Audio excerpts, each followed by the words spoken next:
All right, so for macromolecules, we're going to have a particular macromolecule of interest. We're going to have a detection agent. See how fast I can write this chart out. Okay, we're going to have a positive control. We're going to have a positive color. We're going to have a negative control.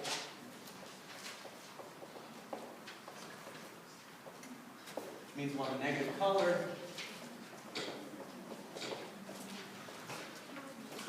And then finally, we'll have any additional steps that we need to carry out. All right, so we'll start off here first and foremost.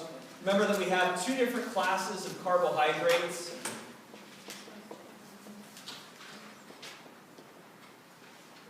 We have reducing sugars.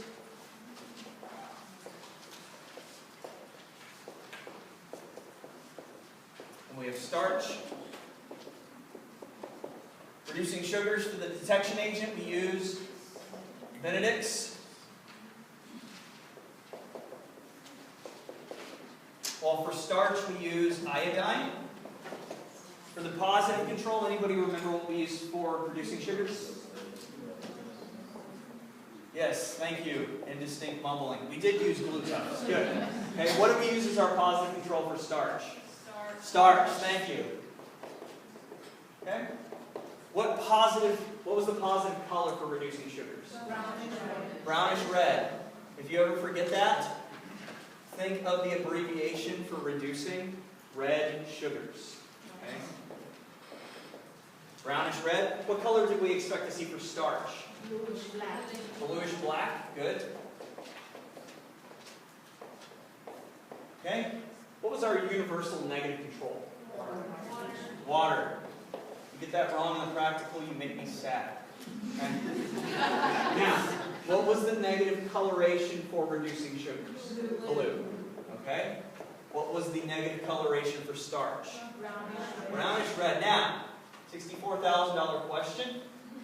What is a common mistake you think students could potentially make if they're given a tube of the negative result for starch and a tube that has the positive result for reducing sugars? They look almost the same. Brownish red and brownish red. How do you know the difference between the two? One is opaque. For those of you who don't know what opaque means, it means you can't see through it. This one here is the one that is opaque. This one here is not. It's translucent. You're going to be able to see through the tube. One thing I will say, if they give you any tubes on the practical, if those tubes have been sitting all day, stuff can settle on the bottom. So you'll want to shake them just a little bit so that you can agitate anything that may have settled on the bottom. So make sure you always shake tubes before you look at them because it'll help you. And then finally, what is the one step I always have to do with reducing sugars to make it work? I've got to boil it, right? Do I have any additional steps with starch? No. Good. All right, next. The final two classes were lipids and proteins. These are already set up in the lab, right? Yes, so you guys aren't going to do any experiments for your practical. You're going to be given pieces of equipment, questions, or results from experiments, and you're going to have to know how to interact and engage with that particular thing. So if it's results, you're going to have to interpret them. If it's a piece of lab equipment, you're going to need to know how to use it. Okay? All right, so what was the detection agent for lipids? Sudan-4. Okay, and then what was our detection agent for protein? Pyruvate. Good. All right. What was the positive control for lipids? Oil. And for proteins? Egg albumin. All right. Positive color for my lipids. Red on top. We look for red on top because that Sudan-4 was floating with the lipids. What about with proteins? Purple. Protein's the easiest to remember because it's an alliteration. The positive for protein is purple. And again, what is the universal negative control? If you forget, you'll make me cry. Water. Yes, good. Okay. Water. All right. What is the negative color for lipids? Pink throughout the text. Pink or red throughout. Good. And proteins? Blue.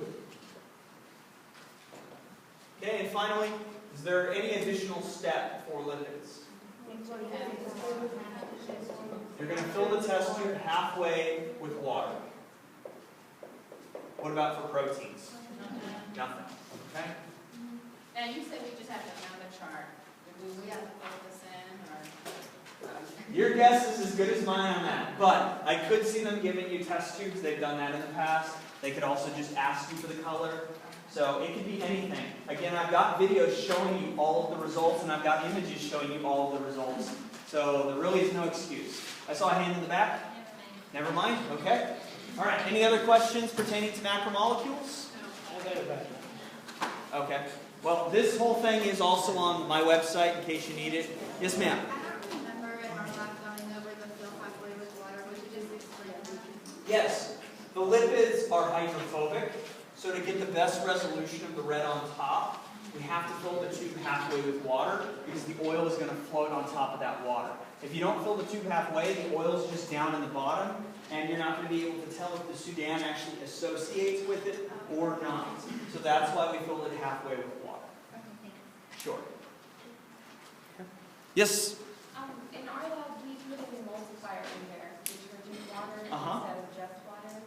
Would we have to ask our teacher which one they would want to put? Well, the true positive and negative results should have just been water and oil in one and water in the other, both tubes filled halfway with water.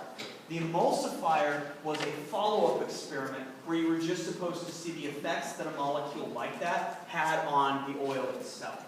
And the effects of an emulsifier, for those of you who don't know, emulsifiers are molecules that are both hydrophobic and hydrophilic.